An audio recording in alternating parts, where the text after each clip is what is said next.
Come join Melissa and her guests on the Chats from the Blog Cabin podcast. From North Carolina, this podcast will have you feeling like you've known these folks for years. Listen in as they chat about life, culture, current events, and more, all with a special Southern flair. Curl up with your favorite beverage and get ready to be entertained. Tune in now for a unique experience that's fun and insightful.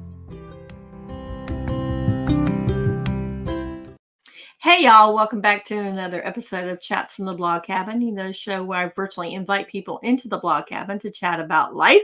And today we are being joined by Olivier, or Oliver. I love your French name. And we're going to talk about plant-based diet. But I mean, I'm reading your story and I'm looking at it, telling you how you dropped 77 pounds in 9 months just going to a plant-based diet. So before we talk about that, tell us a little bit about yourself. Yes, like you said, my name is Olivier Mankondo. I'm an author, weight loss and wellness coach. I'm a speaker as well. And basically what I do is I go and teach people how to thrive on a plant-based nutrition. So just a little bit, in 2016, my health was not very good. I had lots of ailment and I completely changed my lifestyle. And this had a profound impact on my health and in my life as well. So everything I knew about nutrition was completely shifted. And from that, I understood how the physical body was supposed to work, how to keep it functioning in an optimal way. And from that, I wanted to now share that with the world. And that's why I decided to become a speaker so I can really teach this to people, and I can show people that it's possible to live a disease-free life, and the default is to be healthy and not to be sick. So basically, in a nutshell, that's what I do. Now, you just mentioned that your whole idea of what nutrition was shifted. What was your biggest surprise, and what was the thing that you're like, first of all, the biggest surprise, and second of all was like, why didn't I think about doing that before? Yes, the biggest surprise for me is, for example, that as a species, we are not supposed, according to all the research that I've done and my own experience, that we are not supposed to eat animal products, dairy product, and processed food. This was really a shock for me, a surprise, because for me, since I grew up, that's what I've been eating all the time. And I thought that was exactly what we were supposed to eat. And in all the stuff that I've done, the research and like I've just said, the experience and all that, I've discovered that it was not, what we're supposed to eat. That was the biggest surprise for me. What was the hardest thing for you when you started this plant-based journey to cut out? Because I know a lot of people have certain cravings for certain things. What was the hardest thing for you to cut out? For me, it was, I didn't have any cravings. I didn't have any cravings because right from the get-go, I really drilled in my head that it was all the food that we were supposed to eat was not the food biologically designed for the human mechanism. And because I really drilled that in my head, I didn't have any cravings. For me, it was very easy to do it, even though I went cold turkey. And for the week after, it was very difficult, but I stuck to what I decided to do. And I didn't have any cravings, but sometimes when instead of eating ice cream made with cow's milk, I would have an ice cream, a vegan ice cream or something like that. Mm-hmm. But to be honest, I didn't suffer from cravings and all that, no. Wow. You said you did cold turkey. Would you recommend that to everybody who wants to go on a plant-based diet, or would you recommend slowly tapering off? No. I will not encourage people to go cold turkey. That's the it's not good, because what happened for me is that when I went cold turkey, the following week I had lots of detox symptoms. I had more cold sore, more headaches, lots of problem. My joint starting to ache even more. So it was really, really bad. And just because I said to myself that I will continue to do that, that's why I went through that process. But it was not easy. And most people, when they change their lifestyle, they go on a plant-based nutrition or things like that, they will, if they go through these detox symptoms, they will think that it's not working. But that's actually how the physical body detox itself. And That's why I will not recommend people to go cold turkey. I will ask people to go step by step, slowly, so that they can get their body accustomed to the new changes, and they will normally not have to go through all these detox symptoms. So you say go step by step and go slowly. What would the first thing that you would recommend if people were going to the plant-based diet to do to cut out from there? Yeah, the first thing, for example, because normally people eat the breakfast, they eat their lunch and their dinner. So, for example, the first thing that I would ask them as a start is to replace, for example, the breakfast. Instead of having the bread, butter, salami, bacon, hot dog, sausages, all these things, to replace them with fruit. For example, this is the first a simple step that people can do. Or, for example, they can have some porridge with some plant-based milk, with some strawberries, or some brown bread with some peanut butter. Just simple changes like that they can go in, and maybe, for example, in a week, instead of eating for a week, it's got 7 days, instead of having animal product every single day, maybe you can say, okay, I will just have animal product 5 days a week. For 2 days, I'm not going to have that. So you start introducing slowly all these small changes. So what made you already said that you had a lot of chronic disease and Yeah. you didn't feel healthy. What was the deciding factor to say, hey, I have to do this. I have to do this for my health, and I have to do it cold turkey? What was that deciding factor for you? Yeah. So basically, before 2016, like I've just said, my health was pretty bad. I was suffering from high blood pressure. And people should know that high blood pressure is a very dangerous disease, and 50% of heart attacks are created by high blood pressure. And when you suffer from high blood pressure, you can have kidney failure, you can have lots and lots of problems. So I was suffering from high blood pressure. I had massive headaches every day or every other day. And in fact, I had to have some painkillers in my wallet all the time. I had dandruffs, chest pain, back pain, abscesses, joint pain. And at that time, my weight was 320 pounds. So it was really, really difficult to go through all this situation. And I remember it was a struggle in the morning to go to work. And on the days where I was off work, I would sleep until 1 p.m. And I had loads of, I was always tired, no energy. And especially at the last place where I was working in a lab, and the lab was in the basement. So I had to climb the stairs all the time, and I was always out of breath. And for example, I remember as well, when I was young, I used to play tennis. And the way I became, I was obese, basically. It was difficult even for me to play tennis anymore, and even to tie up my my shoelace. I had to ask my kids to do that because my belly was so big. And so I went all through all this situation. And one day, because I didn't know what to do, basically. And when I went to my doctor, he told me that I will be on medication for the rest of my life. And at that time, I said, no, I don't want that. Even though I didn't know what I know now, but it didn't feel right for me to be on medication for the rest of my life. I said, no. And he said, okay, what are you going to do? I said, okay, I'll just join the karate club. I will do martial art to try and get my blood pressure down. So I joined a karate club, and it didn't work. Nothing worked. And one day in 2016, I was just watching a program on YouTube, and there was an Indian yogi who suggested that by stopping eating animal product, it was possible to reverse 70% of the chronic diseases. And because at that time my health was pretty bad, I said, okay, I'm not losing anything. I'll try that. And that's why it was a certain Wednesday that I watched that program. On Thursday, I came back from work and I had my last meal of meat. And on Friday, I went cold turkey. And that's why I said on the week after, I had loads and loads of problems. I started to have more headaches that I've never had in my entire life. I had cold sore, my joints starting to ache even more. So it was really, really bad. And it only lasted a week. And after a week, starting to have lots of mental clarity, lots of energy. I felt very, very good. And 4 months into me adopting this plant-based nutrition, I went back to my doctor, and he told me that my blood pressure was gone. And after 9 months, I was able to lose 77 pounds. And for the past 7 years, so since 2016, I've not been sick a single day. Wow. Now, when you went to the plant-based in that first week, were you like, oh, this is not worth it? I need to stop this. I need to figure out something else. Would those doubts ever in your mind? So we can repeat the question, please.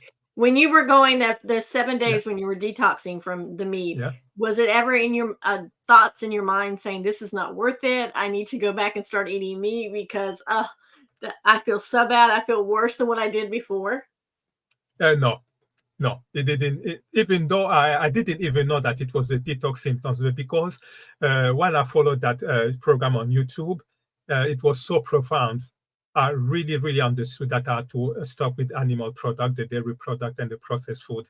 And because of that, even though my health starting to get even worse, but I said to myself, okay, I will continue to do that. I'm not going to stop. And that's why I went all this week battling all these detox symptoms. And all of a sudden, after a week, it just disappeared. And that's why, after doing all my research, I came about to discover that, that was the detox symptom. And some people, they go through things like that. For some people, they will have diarrhea. For some people, they will start smelling bad.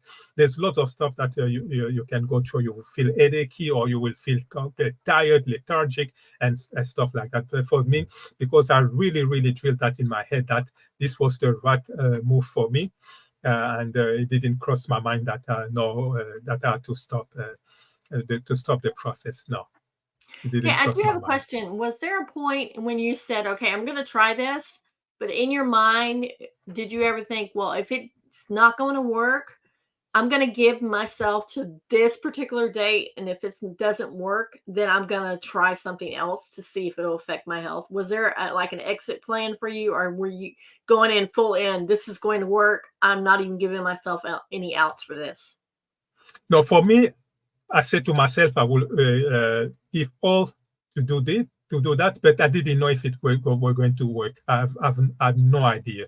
I just trusted what this Indian yogi said on that program, because I followed him for quite a long time, and I trusted him. So when he said it, I said, if he said that, it means that it must be true. But to be honest, I didn't know if it were going to work for me. I had no idea. And even the weight loss that I went through, I didn't know that I was going to lose weight. I had no idea. It was just the way after a week when I starting to feel better, then I said, oh, this is something different. And for example, like I've just told you that every day or every other day I had headaches.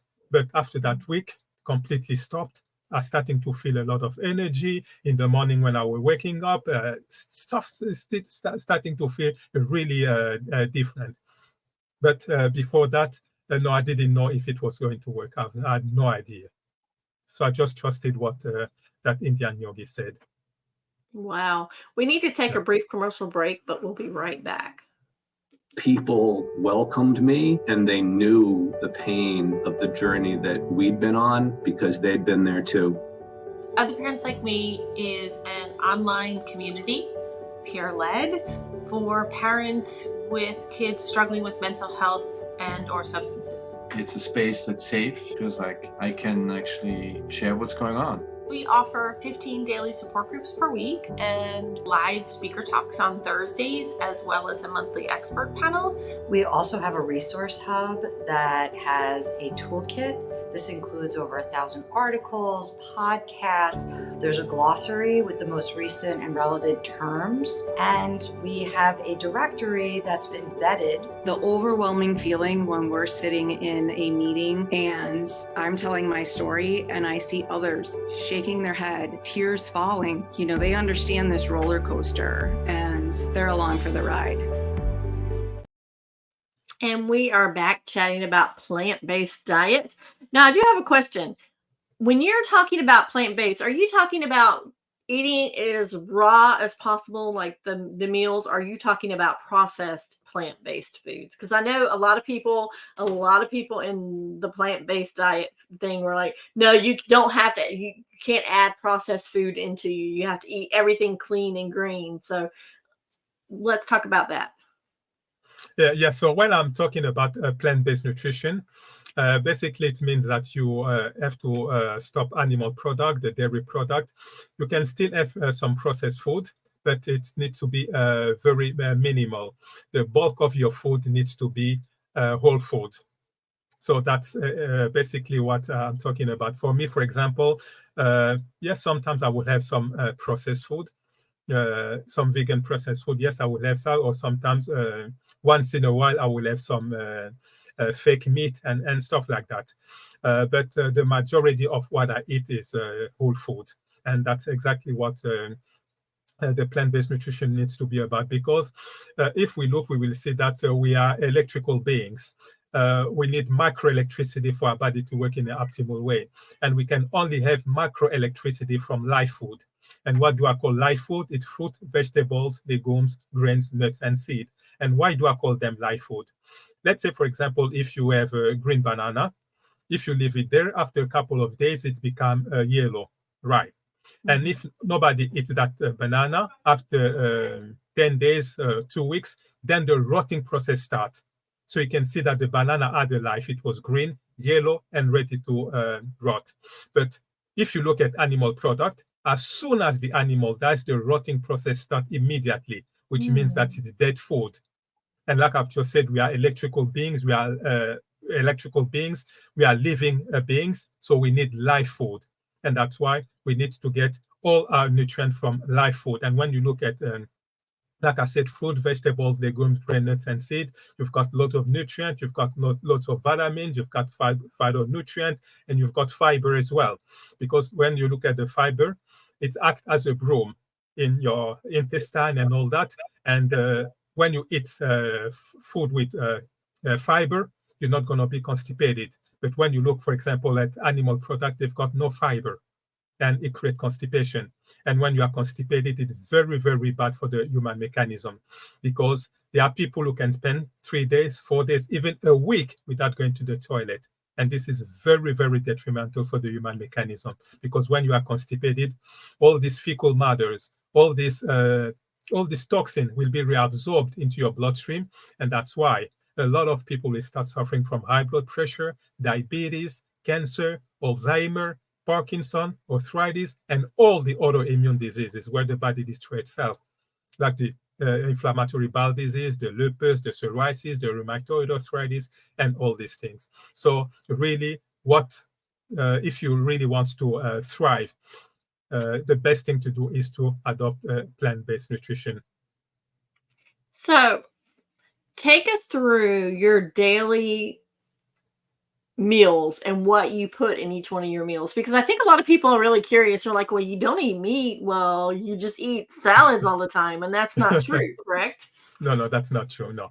Yeah. So at this present moment, I only have 2 meals a day. 2 meals a day, because in the culture we have been told that we need to eat all the time, and some people will even some medical professional will even tell people to have 5-6 meals a day. But what understand is that when you keep eating all the time, your body will produce insulin, and when you have insulin in your body all the time, it's going to age you very quickly, and you're going to shorten your lifespan. But when you're not eating, your body will produce what is called the human growth hormone. And when you have the human growth hormone circulating in your system, you're going basically to slow down your aging process. And basically for me, that's what has happened to me, because I started this process when I was 46. Today I'm 53. I've been able to really slow down my aging process, because I only eat twice a day, and most of the time, because I don't eat, my body keeps producing the human growth hormone, which slow down your aging process. So I only eat twice a day. At 12 p.m. I will only have fruit, and at 7 p.m. Like I said, for the time being, most of my what I eat is raw.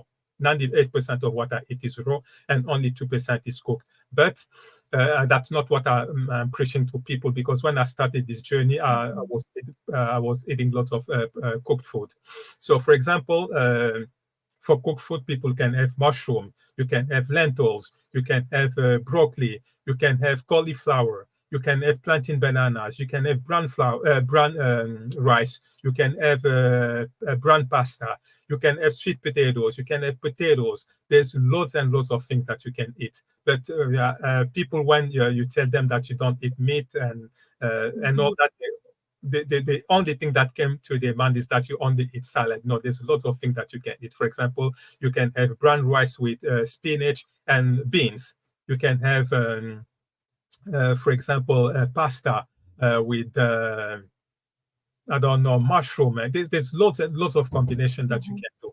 So basically, that's what I do for me. And for other people, for example, for my kids, in the morning, they will have some fruit. At midday, they will have, maybe they can have, I don't know, rice with cauliflower and some lentils. And at night, they will have some salad, or they can have some soup and stuff like that. So there's lots and lots of things that you can eat. So you mentioned kids several times. What was their Yep. reaction when you first decided? Did you take them on the journey with you, or did you slowly integrate them? Did you go cold turkey with them as well, or did you slowly say, okay, we're going to go into the plant-based, and they look at what their friends are eating and everything else and are like, why can't I be more like them? Yeah, for them as well. I made them go cold turkey. But because for them, because for them, I think the more you have been, if you have been eating the wrong food for a long time, then it's most likely that you can go through all these detox symptoms. But for my kids, they didn't go through that. So what happened is that when I started the process, I said to myself, okay, I'm going to do that on my own. I didn't even ask my wife to do it. Decided to do that on my own. So after 2 weeks, she was able to see that, Olivier, there's lots of good changing. And she said that she was going to do that as well. And for her, she even lost 99 pounds. Wow. Yeah.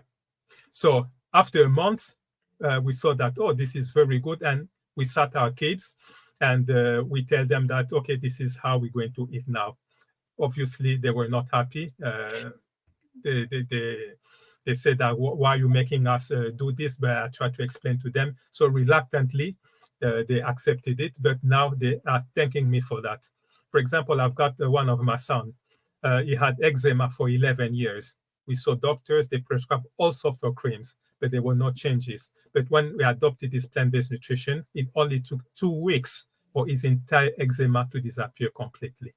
So there was lots and lots of good stuff that they've been able to read from this way of eating. And I remember my kids, the last one, when we started this lifestyle, it was 5. Today is 12. And basically all of them, they don't get sick anymore. And it was a little bit surprising for me. I asked him if he could remember the taste of meat, and he told me that he doesn't remember that, because when he stopped eating meat, he was only 5. Today is 12. He said that he doesn't remember the taste of meat. So it was a good experience for us. And like I said, in my house now, all of us, we don't get sick anymore. And for example, for me, for the past 8 years, I've not taken a single pill. So my health is pretty good. Yeah. That is really amazing, because I understand. I feel you with the headaches. I so feel you. It's something that's, unfortunately, it's in my genetics. But what did people think when you first said, okay, I'm going to go plant-based. I'm going to cut out eating meat. I'm only going to eat the living things. What is it that they were like? What was their reactions? Because I know they probably looked at you like, he has off his rocker. He has lost it. Yeah, exactly. Apart from my wife and my kids, who understood what I was going, my changes, but my friends, my mom, my sisters, and basically they thought that I went crazy. And starting to, because the most difficult part was not the change that I went through, it was what my family and my friend was saying. So basically, there was a lot of criticism. They're starting to say that Olivier's gone crazy. What's going on? Why is he doing that? Maybe if he doesn't like himself anymore, we want him to be alive because I lost a lot of weight. And some people even mentioned that I was HIV positive. So I had loads and loads of criticism. But I told them, okay, if you really love me the way you said, you need to accept the choices that I've made because this is my life and you need to accept that. And now these people who were making fun of me are the same people who come now to ask for advice because they can see that now my health is pretty good. I don't have any ailment anymore. For the past 7 years, I've not been sick a single day. Now the same people who were making fun of me, they come now and they ask me for advice. So basically, that's what it was. It was really difficult with family members, but now they can see that I made a good choice. Yeah, I can imagine. I mean, any kind of criticism, especially from a family member, hurts the worst than if a stranger said it to you. So I can't even imagine you having to go through that, plus changing your diet and going through everything. So what made you decide to go out and start helping other people and help them recognize the plant-based diet and to get healthier and to be a health and wellness coach? Yeah, so it's because, like I said, the way I grew up, I knew that it was normal to be sick. When you grow up, maybe when you start getting into your 30s, it's normal to start becoming sick. It's normal to have high blood pressure. It's normal to have diabetes. It's normal to have a problem with your kidneys. I thought it was just normal. But with the way I start changing my way of eating, I changed my lifestyle. And I noticed that, for example, in my family, there's a lot of people who are diabetic. And for example, last year, I lost my uncle. He died from diabetes. My my grandma, she died from diabetes. So there's a lot of people who are diabetic. And even my brother was already pre-diabetic. And in my entire family, is the only one who accepted to change his lifestyle as well. So, for example, for him, he was pre-diabetic. Now it's completely gone. So me seeing that I was able to reverse all these chronic diseases. And like I said, for this time, I've not been sick again. So I said to myself, this is something that is people need to know, that the default is good health. We don't have to be sick. It's like, for example, when you look at animals in the forest, they don't have vets over there, but most of the time they are not sick. Why? It's because they follow the specific diet.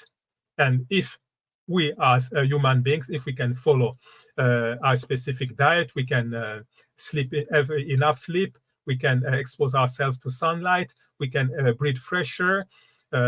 It's like I've just said, the food biologically designed for a mechanism. It becomes very, very difficult to become sick, just like animals who live in the forest. But when you look at animals who live with us, like our pets, we don't feed them with the food biologically designed for the system. And that's why these animals, they are sick just like us. And that's why I said to myself, okay, because I've not know all these things, now I will have to start telling people that being sick, it's not normal. The default should be good health. And that's why I now want to go and tell people that if they do all these things correctly, they will be able to live a longer and fruitful life, and they don't have to suffer from all these chronic diseases, because it really, really pains me to see people going through all these things. Like my uncle, among all my uncles, it was the one who we were very, very close. And I remember I spoke to him for hours and hours. I told him, change your way of eating. But unfortunately, he didn't want to follow that. And he died last year. So all this has really, really made me want to spread this knowledge. First of all, I sympathize and I'm sorry for the loss of your uncle. You can tell he's made a huge impact on you. But being able to spread the word is amazing. And you have a book out called The Plant-Based Nutrition, How It's Going to Change Your Life. So let's talk about your book. Yeah. So in my book, basically there's 4 parts in my book. The first part of my book is I try to show people that we are herbivores and not carnivores, because when you look when you try to compare the herbivores and the carnivores, you will see that we've got a lot of similitude with herbivores. For example, if you look in the mouth region, you will see that carnivores, they've only got 2 piercing canines. The incisors are short and the molar are practically not developed. But when you look at, and they've only got 1 movement in the jaws, they can only cut and swallow. If you look, for example, you cut a dog, you will see that they don't chew their food. They just cut and they swallow. But when you look at herbivores, they have to cut and chew their food. And this is exactly what we human beings we have to do. So in this instance, we can see the similitude between human beings and herbivores. And when you look at carnivores, if they want to drink water, they lick up the water. But herbivores, they soak up the water. And this is exactly what we human beings we do. We have to soak up the water. And when you look at carnivores, they pant. And that's the way for them to regulate the temperature. But herbivores, they sweat through their skin. And this is exactly how we human beings, we sweat through our skin, just like herbivores. You look at the gestation period, you will see that all carnivores, the gestation period starts at 15 weeks or less. For example, wolf, to have cubs, it's going to take 9 weeks. For a cheetah, it's 13 weeks, and for a lion, it's 15 weeks. But when you look at big herbivores, all this gestation period starts at 34 weeks or more. For example, a cow, to have a calf, it's going to take 40 weeks.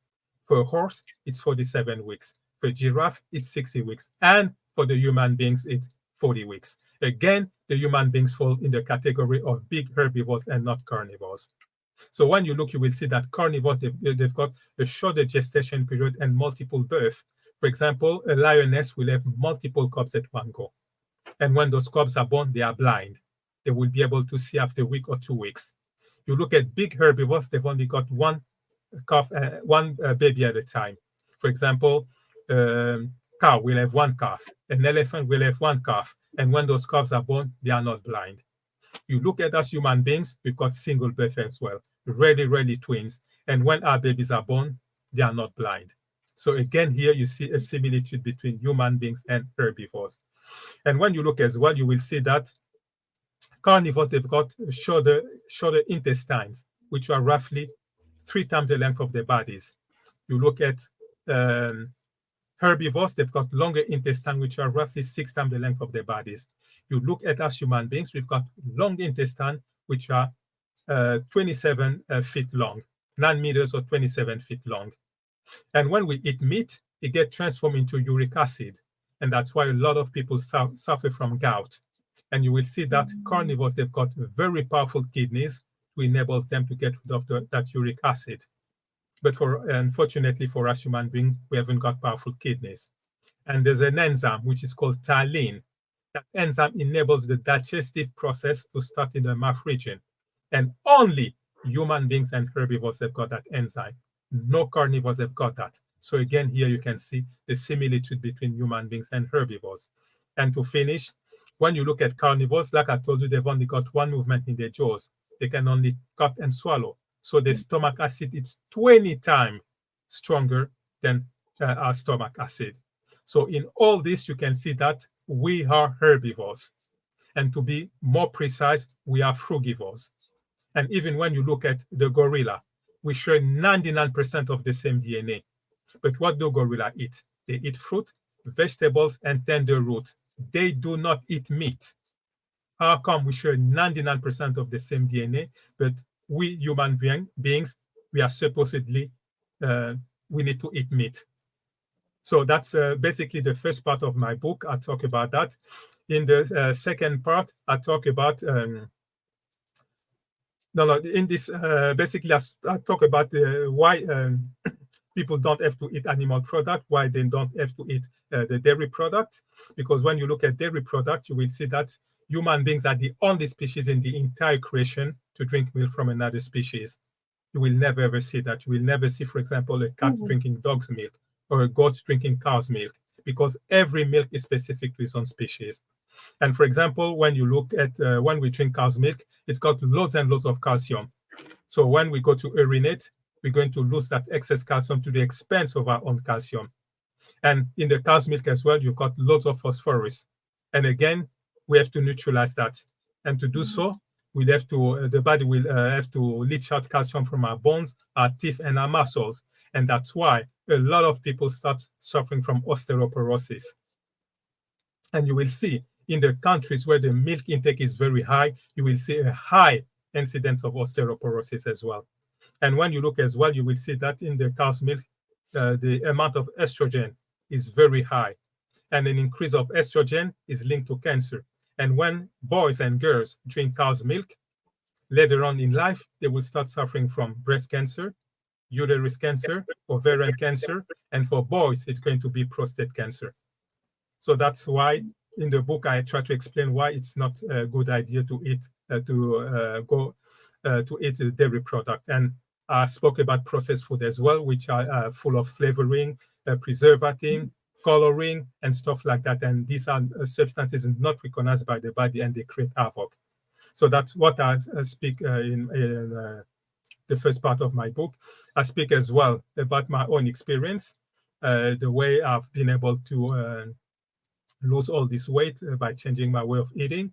And in the third part of my book, I try to speak about the how the medical system deal with diseases, because the way they deal with diseases is just to suppress symptoms instead of addressing the root cause.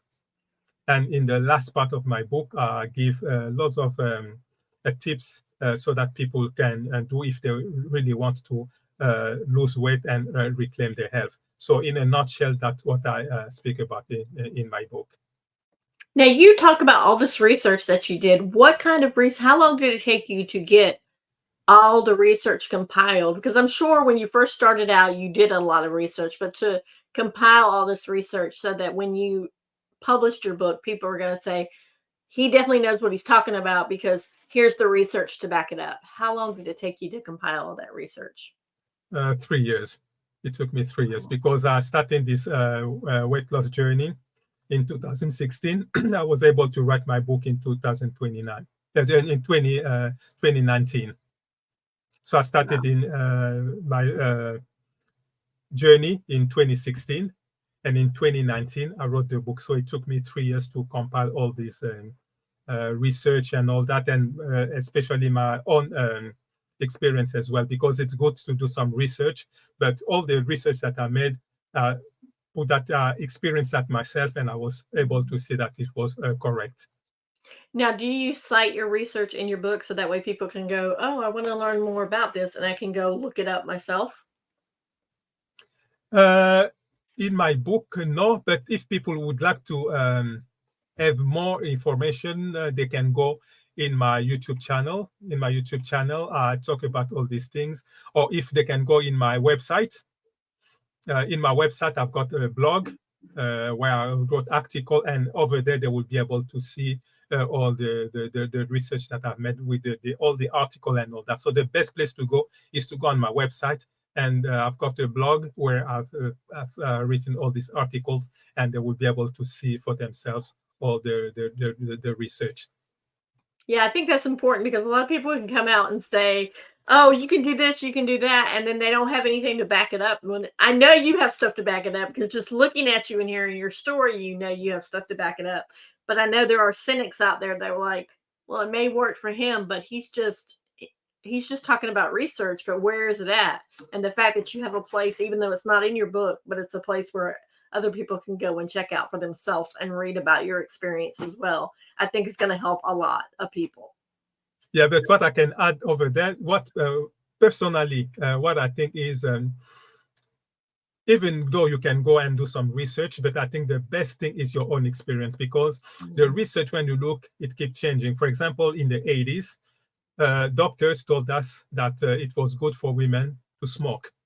It was publicized that it was not bad for women to, even pregnant women.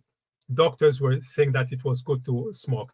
But today, in 2023, all of us, we know that smoking gives cancer. So at that time, if people could really follow that, what the science was saying, because there were lots of research saying that smoking was good.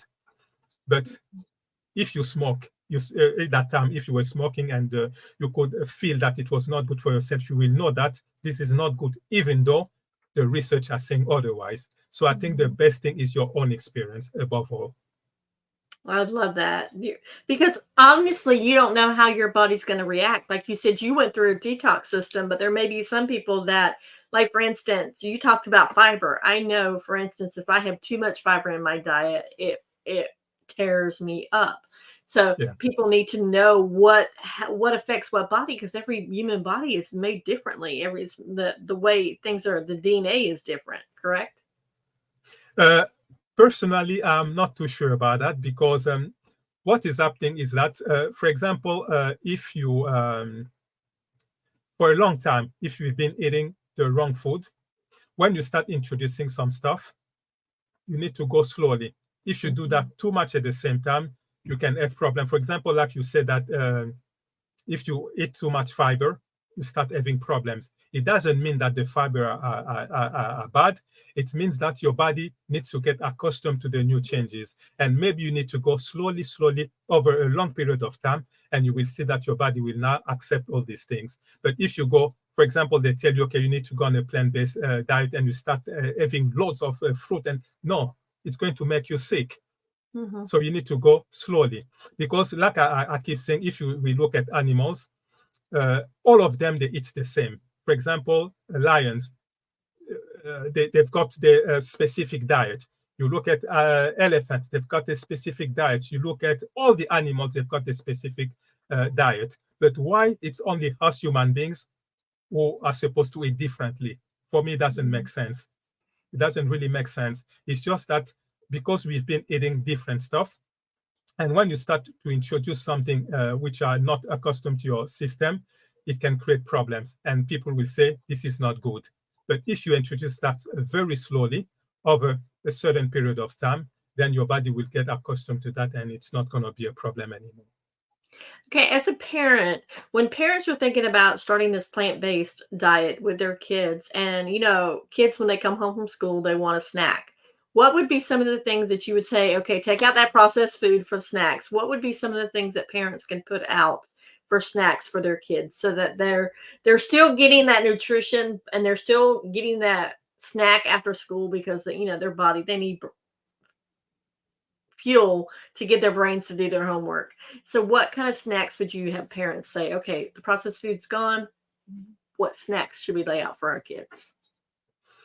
If, for example, they want some snacks, for example, they can have some pieces of fruits.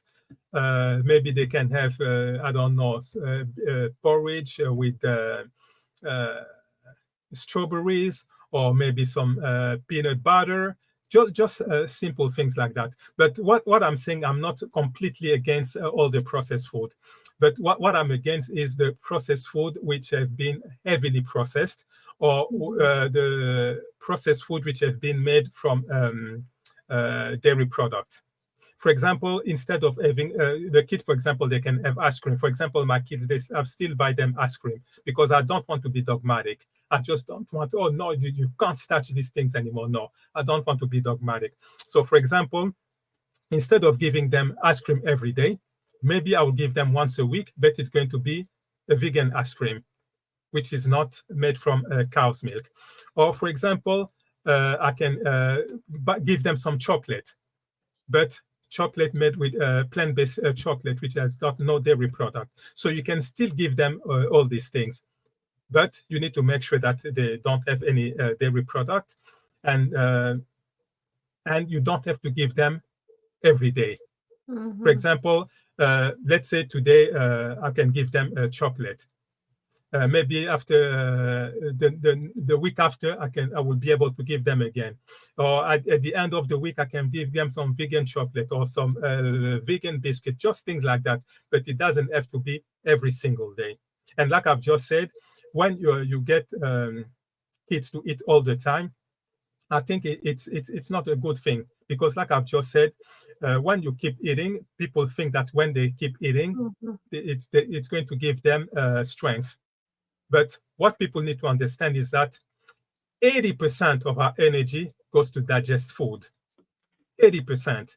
So when you digesting, the healing and the cleansing process cannot be done at the same time. So when you're digesting, your body cannot heal and cleanse. So imagine that all the time you're eating, your body keep digesting, you're not going to be able to clean and heal. And that's why for me, I really want people to understand that, yes, they can eat, but they need to eat less frequently. If you eat less frequently, you're going to increase your lifespan. It's like, for example, there was a research which were made with rats. They divided the rat into two groups. One group, they overfed them, and the other group, they give them less food. And after a certain period of time, they were able to see that the rat who were fed less were able to live up to 50% more than the overfed rat. So people really, really need to understand that it's very heavy, a very heavy process when we keep digesting the food all the time. Because like I've just said, 80% of our energy goes to digest food. And that's why, for example, when you have a heavy meal, maybe after 30 minutes to start dozing off. Why? Because all the blood will go to your stomach area to try and digest the food. And you cannot keep your consciousness anymore. That is so true. Now, our time is almost up. Before we talk about where people can find you and find your book, do you have one last little tidbit that you want to share? One last little nugget that if they don't get anything else out of this whole conversation, that this is the one thing you want them to remember? Yeah, the one thing that I would like them to remember is really to, like I've just said, to implement intermittent fasting. If they can implement that, it's going to be it's going to be a game changer. It's going to be a game changer, and they will be able to really extend their lifespan. So basically, eat less frequently and live longer. That's what they need to understand. Eat less frequent, because I'm not saying that people need to count calories or do portion sizing. No, I'm against all these things. And that's why, for example, for me, I've never counted calories. When I eat until I feel full, and then I stop. So what I'm talking about is to eat less frequently instead of eating all the time. Maybe you eat at when you wake up, you eat. Maybe at 10 o'clock, you have something to eat again. Maybe at 12 again, and then at 3. All the time you keep eating. That's what is not right. If you can maybe do that 3 times a day maximum, that's perfectly fine. Wow, you've given me a lot to think about, and I honestly don't think I could do it cold turkey like you do, and I applaud you for doing it cold turkey. But I think maybe even just replacing 1 meal or 2 meals a week and to do a plant-based meal will help a lot of people slowly get into this kind of lifestyle. Yeah, definitely. That's the best thing to do. Go slowly. Don't go cold turkey, because if you go cold turkey, because for me, I really, really had a strong mindset, a very strong mindset. And that's why I was able to go through this. But if you're just starting out, best thing to do is to go slowly. Don't rush into doing cold turkey. That's not the right approach. Yeah. So where can people find you at? Yeah. So if people would like to find me, first of all, I would like to send your listeners or your viewers a free gift, which is 7 tips to lose weight. I will be able to send you the link. Maybe you will be able to put that in the show notes.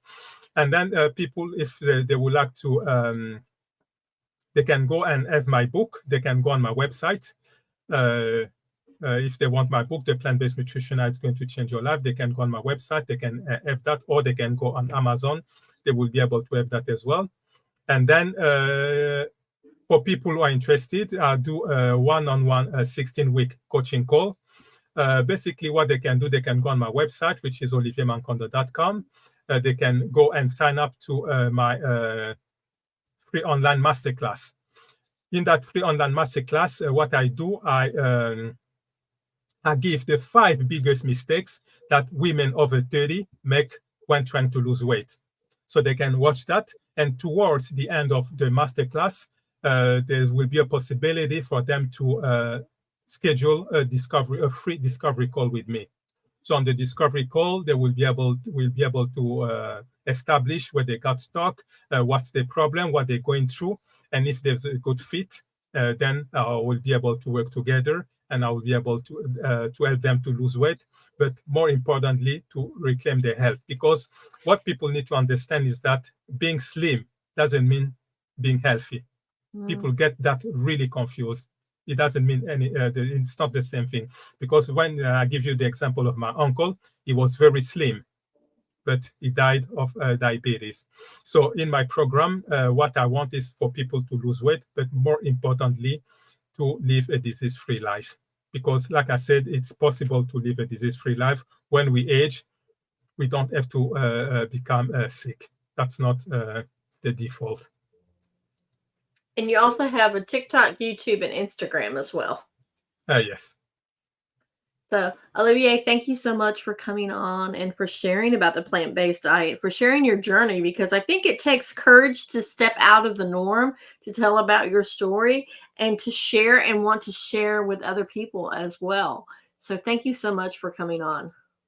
Okay, thank you very much for giving me the opportunity to share my story, to share my knowledge and all that. I really, really appreciate that. Thank you very much.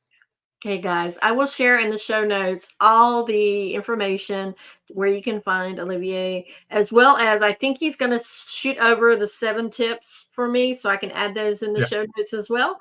And until next time, guys, be blessed, keep chatting, and get informed. Really do some research about this, because I really think that if you're having, especially if you're having chronic health problems, that it might help you. So until next time, bye. Bye-bye.